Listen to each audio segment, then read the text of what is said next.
Olá, tudo bem? Seja bem-vindo a mais um Vida e Saúde. É muito bom estar aí com você. Eu espero que você aproveite o programa de hoje. Não sei se você está assistindo de madrugada, se você está assistindo de manhã ou à tarde. O importante, na verdade, é você prestar atenção, porque o Vida e Saúde preparou temas importantes, atuais e que podem sim mudar a sua vida. No Vida e Saúde dessa semana a gente vai falar sobre ansiedade. E muita gente sofre com esse mal, muita gente quer saber o que pode fazer para se livrar desse sentimento de sofrimento antes da hora. E hoje a gente vai falar um pouquinho sobre os tipos de ansiedade. Existe mais de um tipo de ansiedade, aliás, existem muito mais de um tipo de ansiedade e você precisa se informar para poder começar a entender um pouquinho mais e começar a tratar também desse problema. Nós também vamos conversar sobre sinais e sintomas, doenças vocais que você também pode estar sofrendo ou não. Mas você precisa aprender um pouquinho sobre esse assunto junto comigo aqui. Tem especialista no Vida e Saúde para falar sobre esse assunto. E é claro, como não pode faltar, a receita de hoje é uma imperdível. Cadê o Felipe, gente? Olha, ele deixou a receita todinha só para mim, eu vou fazer bagunça.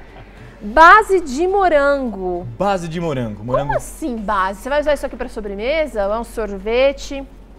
A base é o quê? Ela é rica em proteína, em fibra e ela tem que ter uma fruta. Então hoje eu trouxe uma base que você pode usar tanto para o seu café da manhã, como única refeição, comendo com uma granola, assim vai, ou até mesmo como sobremesa para o seu almoço. Ou quem sabe você levar num potinho como se fosse o seu iogurte do seu lanche, da sua marmita que você leva para sua faculdade, trabalho, assim vai. Daqui a pouquinho você confere aqui junto comigo essa receita que o Felipe trouxe pra gente, porque agora é hora de papo sério. O assunto de hoje, eu não posso destruir o cenário aqui, né, gente? O assunto de hoje, tudo bem, Rebeca? Tudo bem, querida. Ansiedade. A Rebeca... Você gosta desse assunto? Eu gosto. Aliás, você gosta de vários, né? Porque você já esteve aqui no Vida e Saúde, já falou pra gente sobre assuntos mais complicados, mais difíceis. Eu acho que quando você ama o que você faz, normalmente você vai ter prazer em ajudar as pessoas e fazer a coisa certa, né? É verdade. A Rebeca Cristina é psicóloga, já esteve aqui no Vida e Saúde, vai aparecer aqui diversas vezes. Durante toda essa semana ela vai ajudar a gente a entender um pouquinho melhor o que é ansiedade e o que você pode fazer para se livrar desse problema que pode atrapalhar a vida. Pode mesmo, Teru. Rebeca, a gente tem um desafio. Quais são os tipos eu já ia falar de diabetes, os tipos de ansiedade? Para mim existia só um. Todo mundo ansioso, tá no mesmo barco, tá tudo certo. Olha, a ansiedade ela tem em comum esse medo do desconhecido, o medo do conhecido também. E essa parte visceral, o coração vai acelerado, a mão sua, mas aí a gente tem as subdivisões. Então a gente pode começar com as fobias. As fobias são o quê? São medos específicos. Elas podem ser de eventos da natureza, de trovão, pode ser de animais, eu tenho medo de aranha, de barata, pode ser de eventos, pode ser de coisas sociais, eu tenho medo de ir no shopping, tenho medo de me relacionar com as pessoas, de estar em contato social. Então ela pode ter vários tipos de fobia, então é um medo específico. Tá. A gente tem também o ataque de pânico. O que é o ataque de pânico? É um evento isolado que acontece. Não é que ele é isolado, ele é um eventinho que acontece que você tem várias características físicas. Seu coração bate, você fica sem respirar direito. Tem gente que confunde até com um ataque cardíaco, para você ter ideia de tão intenso que é. E ele pode acontecer de novo. Aí você entra num ciclo que você tem medo de ter outro ataque de pânico até que ele apareça. Então você fica nessa ansiedade. Aí a gente tem também o transtorno do estresse pós-traumático. Isso é logo após que acontece um evento traumático na sua vida. Então você tem uma situação que você sofreu muito, você perdeu alguém, ou a gente usa muitos exemplos de pessoas que foram para a guerra. Logo após você ir para a guerra, você tem esses eventos, então você vai ter memórias, você vai estar sofrendo, você vai ter ansiedade de estar lembrando. Essas memórias são muito vivas. Intensifica aquela lembrança. Intensifica porque você vive ela constantemente. Mas isso pode ser, vamos trazer aqui para uma realidade mais brasileira, um assalto, um pode ser um assalto, pode ser você até um parto que você teve, né, um procedimento médico que você teve um trauma, um acidente de carro. Então essas coisas assim que vão causar na pessoa e varia de pessoa para pessoa. Tá. Pode ser que duas pessoas passem pelo mesmo evento, para uma é traumático, para outra não. Tudo bem. E a gente tem o último, que é o transtorno obsessivo compulsivo, que é o quê? Você tem compulsões, você fica compulsivo em relação a alguma coisa e isso faz você ter o comportamento. Então eu tenho medo de alguma coisa ruim vai acontecer. Para eu me sentir melhor, eu vou ficar com comportamentos constantes para aliviar. Então, eu vou lavar minha mão. Vou lavar minha mão. Só que eu não lavo minha mão 3 vezes. Eu lavo minha mão 50 vezes. Eu vou sentir que eu contar até 5. 1, 2, 3, 4, 5. 10 vezes, o medo vai passar. O perigo vai passar. Eu tô com medo de ser assaltado, eu vou trancar essa porta. Eu não vou trancar a porta uma vez, eu vou trancar... Certifico de 30 novo. vezes. Então, isso vai te atrapalhando. E você repete o comportamento para aliviar, só que só piora. Isso eu ia perguntar. E resolve? Então não resolve, só piora. Não resolve, vai piorando, porque você acha que aliviou, você repete o comportamento. Aliviou um pouquinho, volta o medo, você vai repetir o comportamento. Por que é transtorno obsessivo compulsivo? Você tá obcecado por uma coisa e vai te dar uma compulsão de comportamento. Agora, a gente falou de tipos de ansiedade que normalmente eu não tinha parado para pensar, mas todos são assim, uns mais graves, outros menos graves. O que eu percebo é que houve uma generalização do termo ansiedade. Sou muito ansiosa, por isso eu como o tempo inteiro. Sou muito ansiosa, por isso que eu tô gordinho, por isso que eu tô acima do peso, por isso que eu não consigo me controlar. A ansiedade, então, ela pode levar a problemas muito mais graves do que simplesmente o comer compulsivamente. Pode, Ceru, e a gente tem a ideia de ansiedade. Um pouquinho de ansiedade é normal todo mundo ter. Assim, eu vou fazer uma prova, eu posso ficar ansiosa. A gente considera um transtorno, uma dificuldade, quando ele entra no DSM-4, tem todos aqueles estabelecimentos para você, todos os critérios para você entrar num transtorno. Mas a gente percebe que, no geral, ele vai atrapalhar o seu dia a dia. Então, não vai permitir que você vá para o trabalho ou trabalhe direito. Mas estudo, interferir no seu sua família. desempenho. Interfere e muito. Então, aí que a gente começa a ver que essa ansiedade está atrapalhando sim. Tá joia. Olha, a Rebeca só abriu aqui o livro do leque das ansiedades. Durante toda essa semana ela vai falar dicas, ela vai falar como que ela se desenvolve, ela vai falar o que você pode fazer para se ajudar e o que você pode fazer para ajudar outras pessoas também. Isso mesmo. No Vida e Saúde durante toda essa semana. Obrigada, Rebeca. Obrigada a você, minha querida. Vamos para a culinária, vamos ver o que o Felipe anda preparando pra gente aqui hoje. Aliás, preparando ainda não, que você vai preparar, né, Quase lá, Felipe? quase lá. Estamos chegando nessa hora. O que você vai usar? Por enquanto, vou usar o quê? 2 xícaras de suco de abacaxi fresco. Passei isso aqui no juicer que a gente tem e acabou saindo fresco. Tá. Vou usar 3 xícaras de morangos congelados. Dá pra perceber que tá bem congelado. Se conseguir pegar ele bem de pertinho, dá pra perceber que ele tá bem congelado. Vou usar também 2 xícaras de aveia em flocos, normal. Vou usar um adoçante, Tá. tá bem? Pode ser o stevia, Sucralose. tá bem? Vou usar uma castanha como uma proteína, no caso hoje amêndoas. Tá bom. E vou usar um leite para engrossar um pouquinho, dar um pouquinho mais de cara de creme, que é o leite de soja em pó, que eu uso uma marca que eu não vou falar a marca, mas eu uso uma marquinha aqui que é muito boa. Você precisa descobrir aí a marca que de repente mais agrada o paladar da sua família. É super importante, porque senão o leite de soja ele vai gerar um preconceito e ele, na verdade, ele pode ser uma coisa muito boa e útil aqui na nossa culinária, né, Felipe? Não, se não quiser usar, pode usar o extrato, Tá bom. que aí não tem marca nenhuma. Daqui a pouquinho a gente volta então conferindo essa receita aqui do Felipe, base de morango. Tá um cheiro maravilhoso, tá uma textura maravilhosa, uma cara maravilhosa. Daqui a pouquinho a gente confere. Porque agora é hora de conversar com a fonoaudióloga Emily Oliveira. Tudo bem, Emily? Tudo bem, Teru? Prazer recebê-la aqui estar na aqui. clínica.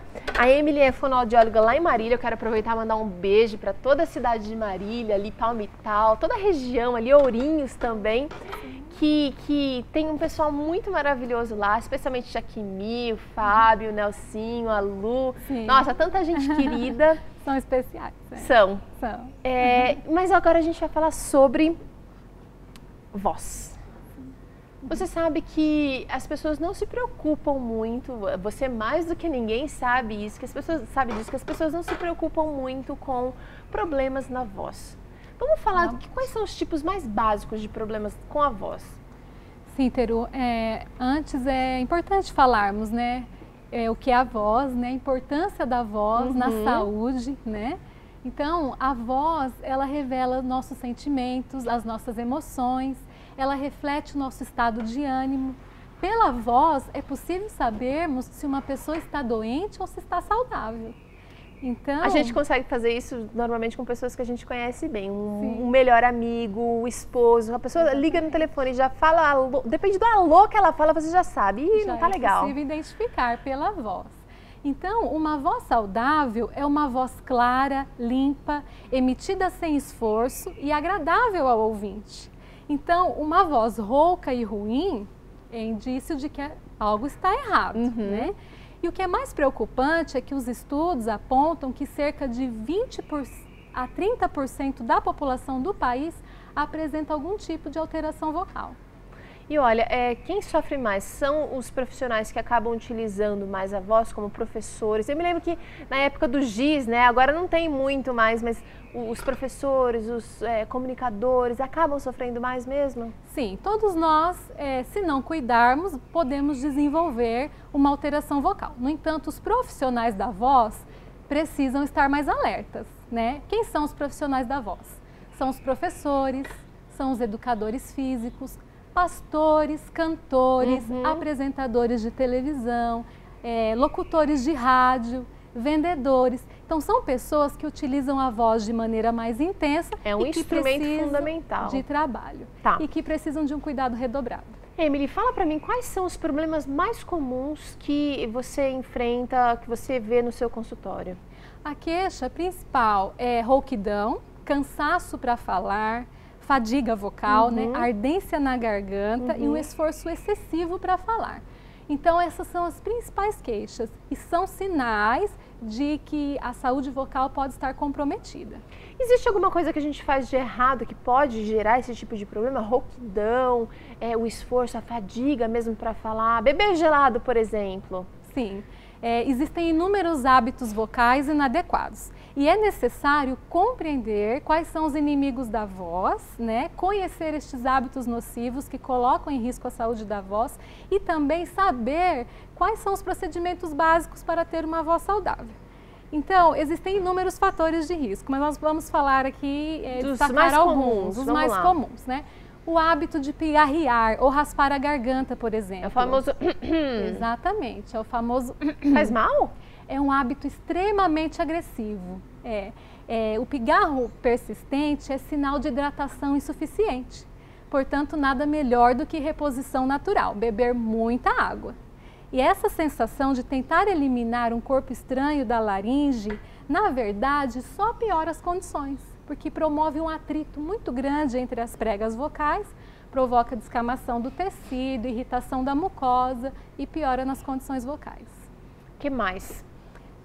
A tosse também é um gesto bastante nocivo, então sempre que possível é bom evitar. O indicado é respirar profundamente pelo nariz e em seguida deglutir, para eliminar, deslocar essa sensação de alguma coisa enroscada na garganta, ao invés de tentar eliminar pigarreando ou tossindo. E podendo causar até uma lesão, então. Sim, causam lesões de laringe. Vamos falar um pouquinho, doutora, sobre os sintomas. Como que eu posso saber o que anda errado comigo? Porque às vezes a pessoa está tão acostumada a falar errado, por exemplo, a emitir o som de uma maneira que está prejudicando, que está machucando, que ela não percebe. Existem alguns sintomas que a gente pode identificar? Só para nós confirmarmos o que nós dissemos, os sintomas de problemas vocais não causam dor. Então, o principal sinal é a rouquidão. Então, a pessoa tem que fazer um esforço maior para falar, né? Ela sente muito cansaço vocal. E rouquidão persistente, não é aquela rouquidão passageira, né? Uma vez por ano, você pegou uma gripe e ficou rouca. Um quadro de gripe, né? Ficou rouca, não. É aquela rouquidão que permanece. A pessoa está sempre rouca, ela já se acostumou com a voz rouca. Então, é necessário procurar um médico otorrinolaringologista, um fonoaudiólogo, né? Então, é realizado um exame de videolaringoscopia, nós chamamos também de estroboscopia, para a realização do diagnóstico e tratamento. Agora, você disse também que existem coisas que nós podemos fazer que vão melhorar o desempenho da voz. Você já disse que o gelado aí não é muito indicado. O que mais que dá para ser feito que a gente pode ajudar a nossa voz e a nossa garganta a ficar em forma? Sim, além dos hábitos que devem ser evitados, né? Nós também podemos falar da alimentação. A alimentação é muito importante na voz. Por exemplo, uma alimentação com excesso de frituras, com excesso de condimentos, elas lentificam a digestão, né, dificultam a movimentação do músculo diafragma, que é muito importante para a respiração.